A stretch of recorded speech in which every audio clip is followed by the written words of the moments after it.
Outdoor Living Concepts presents What's Cooking California? Brought to you by Folded Hills Winery and Barkingham Pet Hotel. Featuring Chef Andrew Copley and Leonardo Curti, with special guest Melinda Lee. Welcome to California.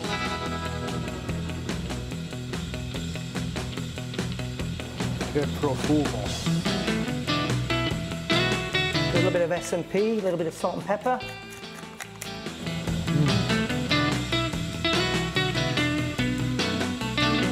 È buonissima. You can stir it and whisk it and taste it and monkey with it and get it just right and have a wonderful time. Let's see what's cooking today. Today we've got a really good show. It's casual day. And I have a friend actually coming to join us. We thought, well, we've got a day off, midweek. Let's do some family style cooking. So let me introduce you to a good friend of mine, Chef Gabe Wu. So Gabe, thanks for coming over.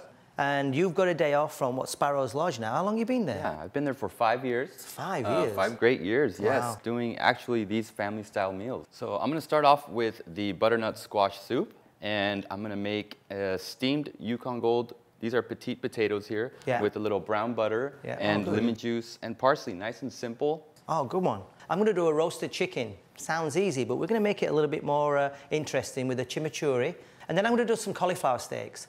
So why don't we get started? All right, so we're gonna start off with this butternut squash here. I like to break it down so it's easy for me to peel it. So I cut it right down where the base kind of ends and it straightens out. That way there's stability there so I can peel it.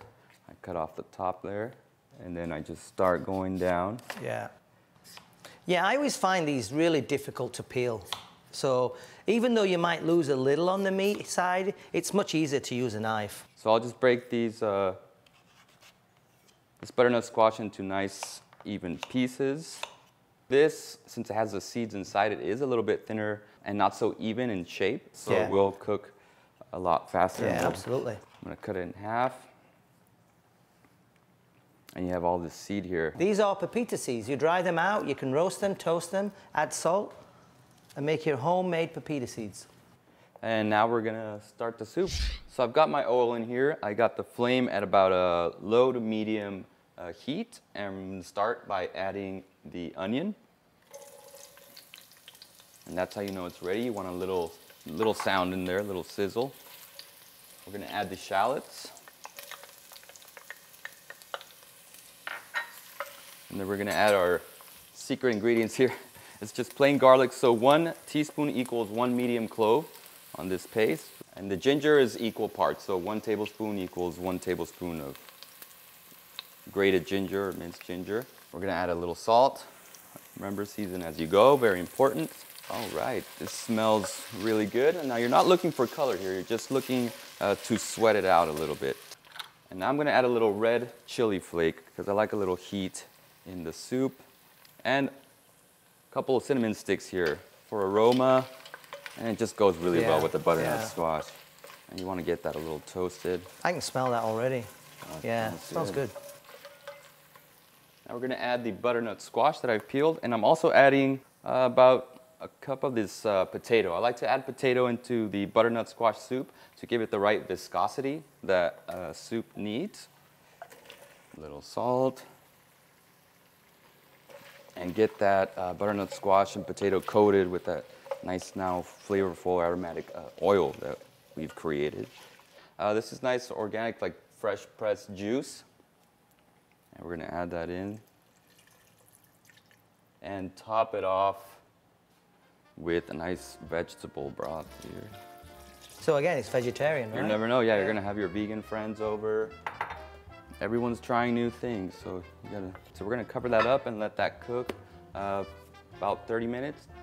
Okay. So it's soft and tender, then we're gonna blend it up. You can almost taste the excitement. You can almost taste the anticipation. And very soon, you will be able to taste all the new Warson wines. Launching April 2020. Warson Wine. Watch us grow at worsonwine.com. Welcome to Barkingham Pet Hotel, California. We are a 5-star luxury real hotel for dogs. Your dog will be treated like California royalty. We have an indoor-outdoor facility. Everything in the building is a California theme. California Dreaming Pet Boutique, California Grooming. Your dog can come to us for a whole spa day. California Dreamin' Pet Art, a pet art photography studio. California Paws Rescue. We have a certified dog trainer who offers behavior training and agility training.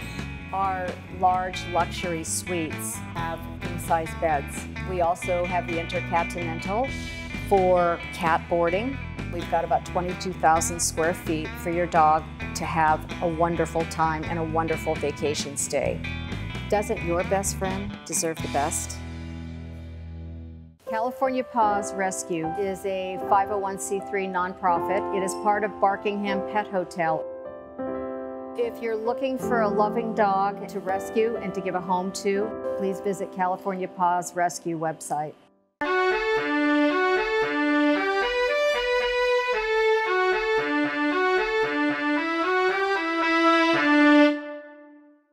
Nobody says outdoor entertaining better than Outdoor Living Concepts. Transform your backyard into the ultimate barbecue and entertainment experience. From professional barbecue equipment, outdoor kitchens, to custom-built fireplaces, fire tables, and fire pits. Outdoor Living Concepts, your exclusive dealer for Jacuzzi brand spas. From rustic to modern, we can customize your backyard into the ultimate in backyard fun. Visit our contractor wholesale design showroom open to the public in Palm Desert. Let Outdoor Living Concepts make your outdoors the great outdoors. So for you guys at home, I'm going to explain.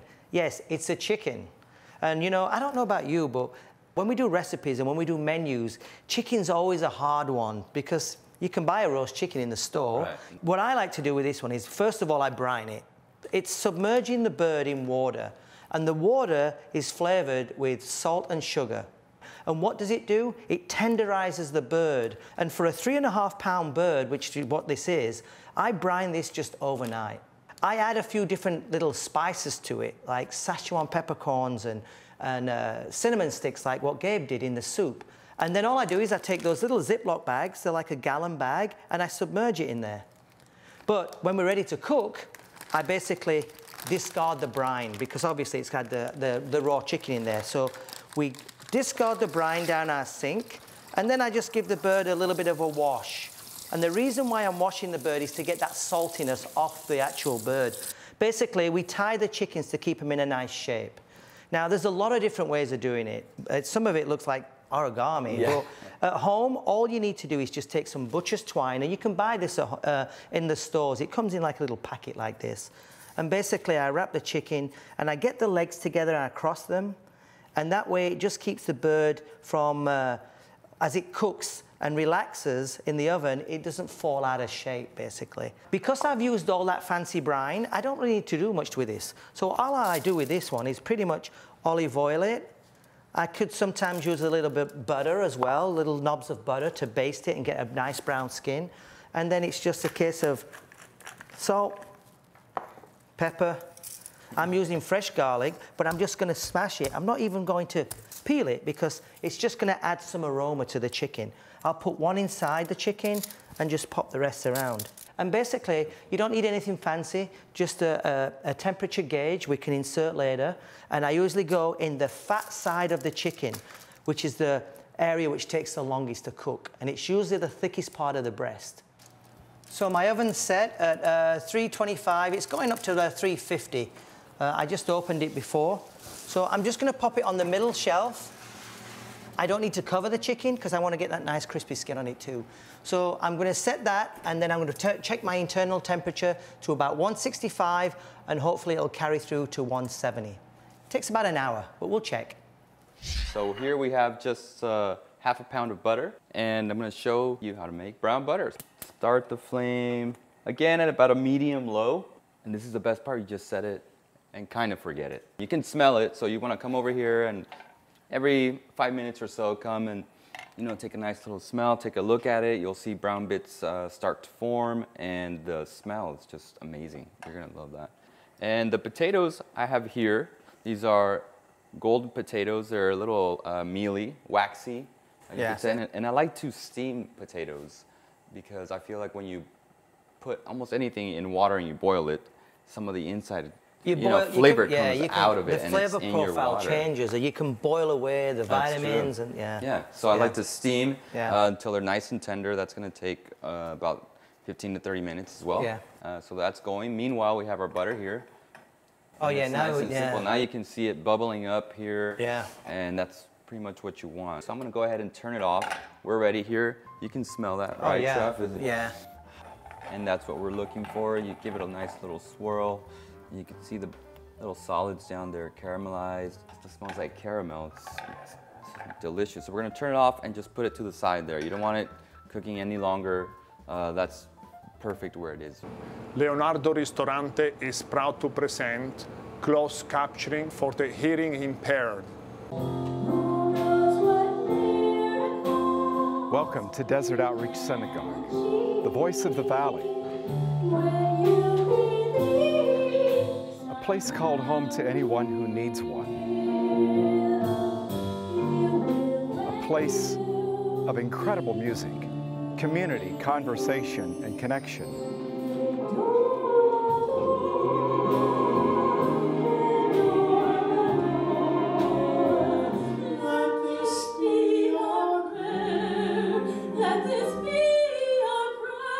Desert Outreach Synagogue is a place for everyone.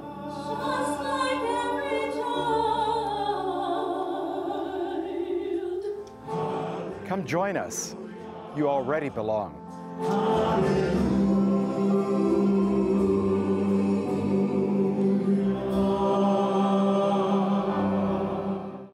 Hi, I'm Robin Ford. Thinking about selling your home? We have the newest innovation in selling, fast track marketing, custom designed just for you. By using it, your home could be sold while your neighbor still sits on the market.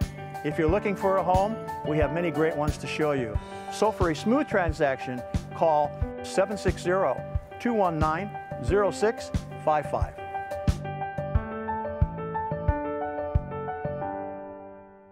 Folded Hills is about sharing what we have.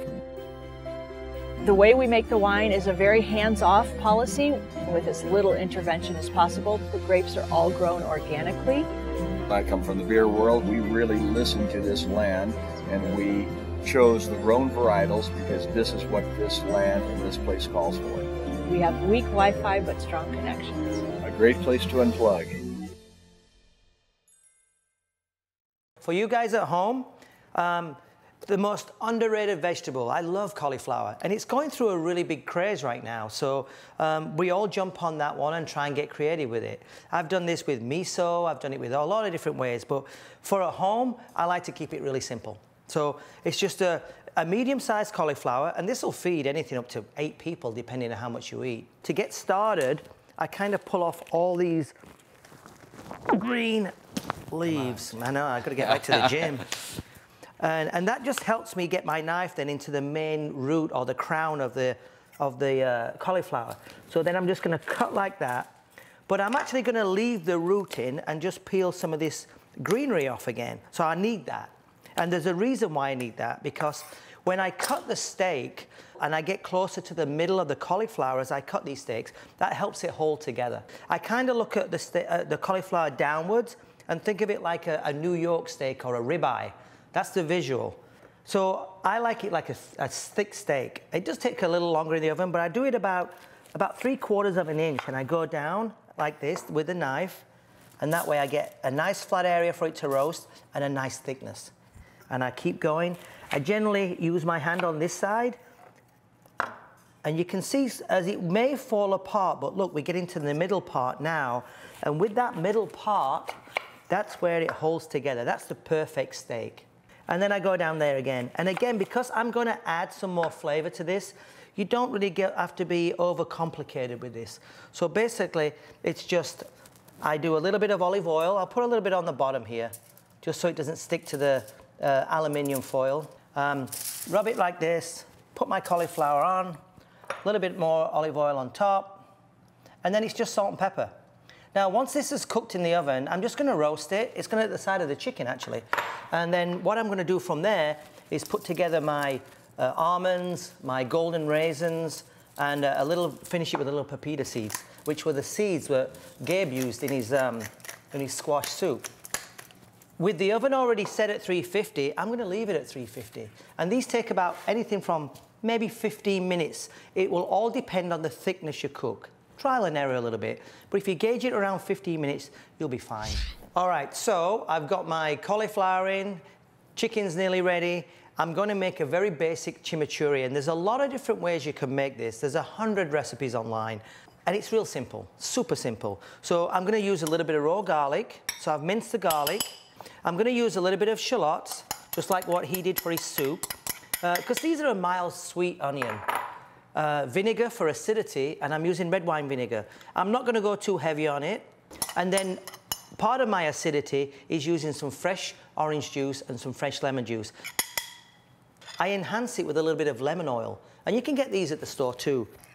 So again, a little bit of olive oil in there, and now I've got this super lemony garlic. Smell it all the way here. Yeah. It's delicious. And then I finish it with my lots of chopped parsley, and then lots of cilantro. And that's a really nice chimichurri. As I bring it up, you'll find that the parsley now is gonna soak up that oil. It's gonna soak up all the juice. That's what you're looking for. What I generally do is I leave it for about 2 or 3 minutes just so it absorbs. And then finally, once I've given it a few minutes, I go with a little bit more oil. And then there's one more ingredient, which I'm actually getting really attracted to now. I've started using it as a mixture with cilantro and basil, but now I'm using it independently. And I finish it with a little bit of mint. It just adds that pop. You think, what, you're gonna put mint with chicken? But no, it really works. So I'm just gonna chop a little bit of mint. So a little bit of mint. And I finish that up. I'm not gonna chop it fine. I want them to taste it. And you can see it now all being absorbed. And now I'm gonna add the rest of my oil.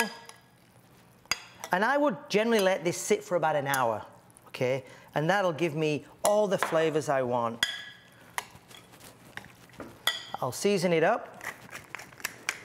Now, I'm not going heavy on the pepper for one simple reason. Why? Because I'm adding some chili flakes. So pepper and chili, that's added heat. So I go a little easy.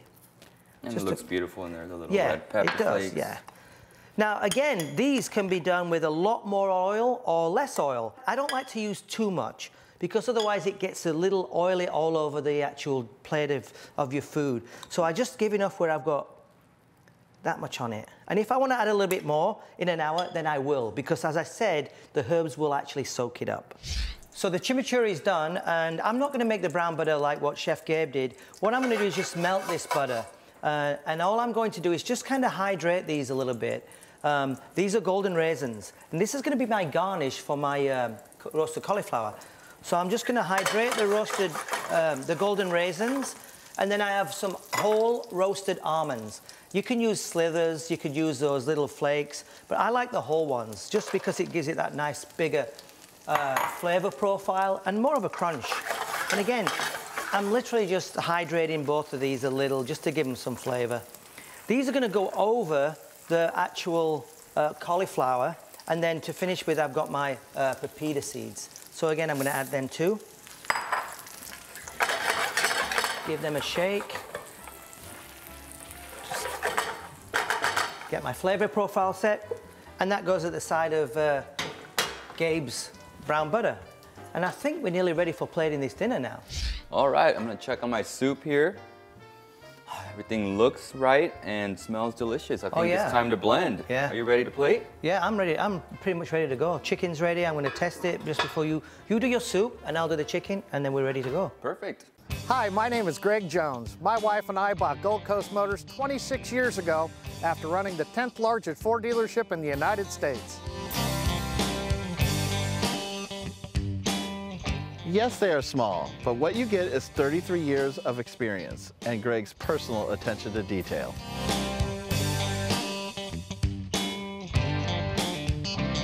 He buys every car, truck, and SUV that goes on the lot. Our family has bought 14 vehicles from Greg. We are members of Cuddle, so financing is not an issue. Call me. You'll be glad you did. We're not going anywhere. Call Gold Coast Motors, 805-350-1350.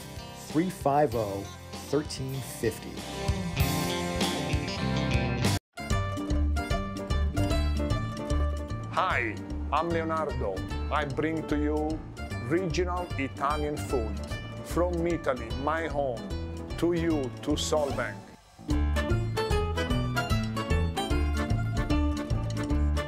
Cooking is like love.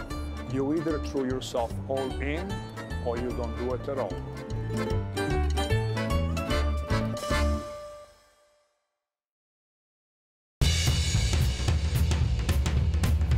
You can almost taste the excitement. You can almost taste the anticipation. And very soon, you will be able to taste all the new Warson wines. Launching April 2020. Warson Wine. Watch us grow at worsonwine.com. The soup is ready. It's time to blend. So we have our blender here. Nice little ladle. We're going to scoop it up a nice even amount of liquid to solid and blend.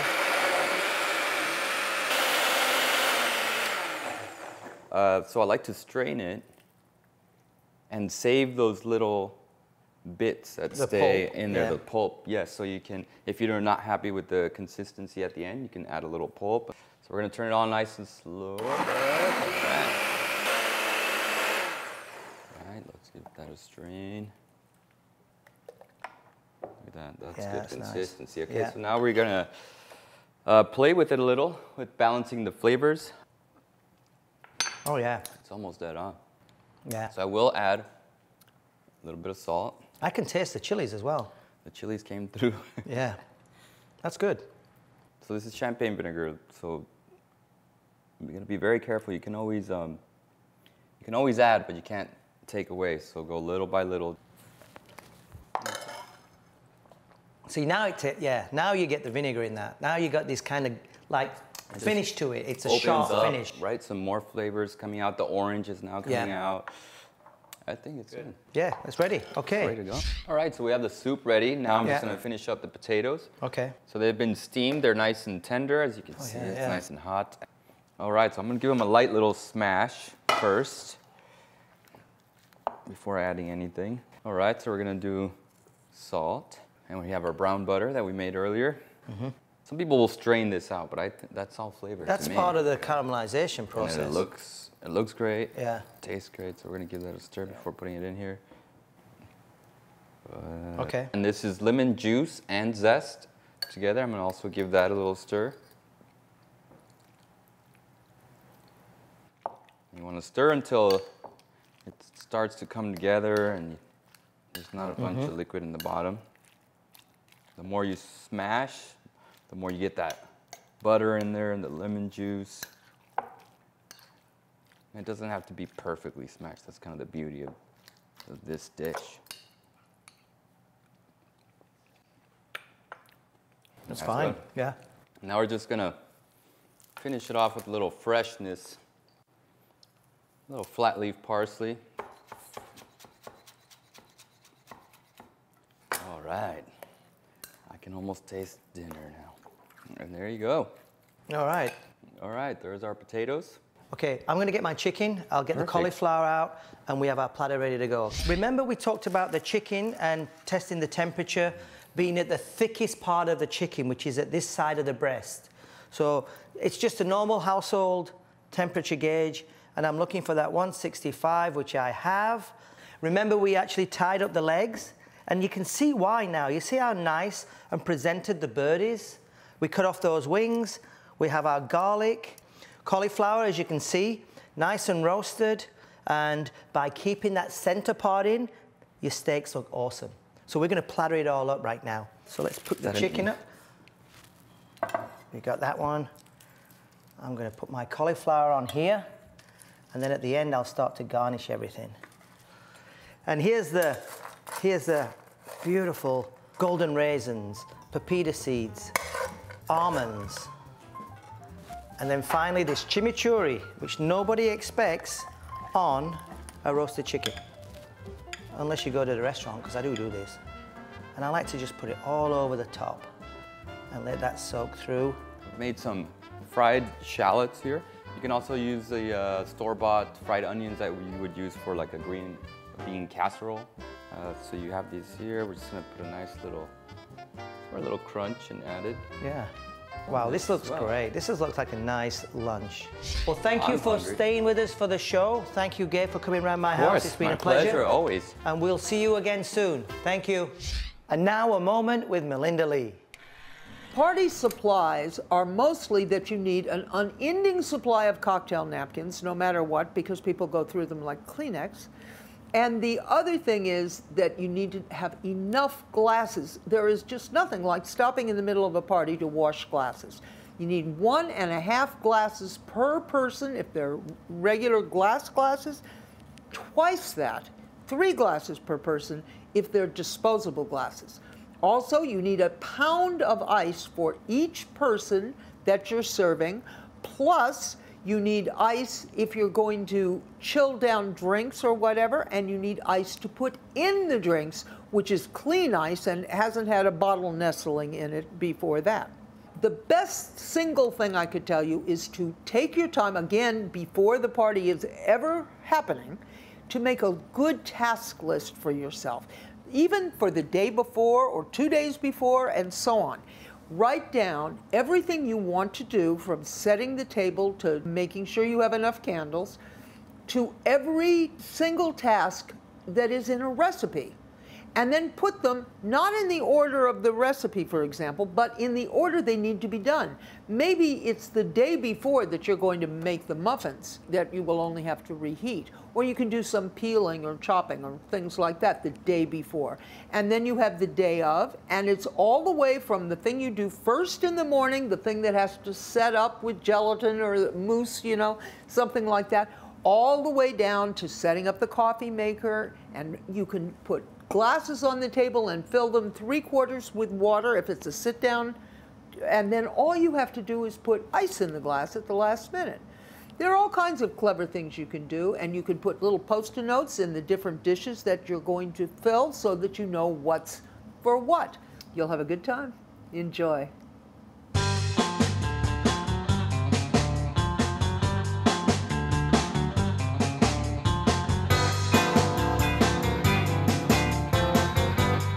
Go to whatscookingcalifornia.com for featured recipes.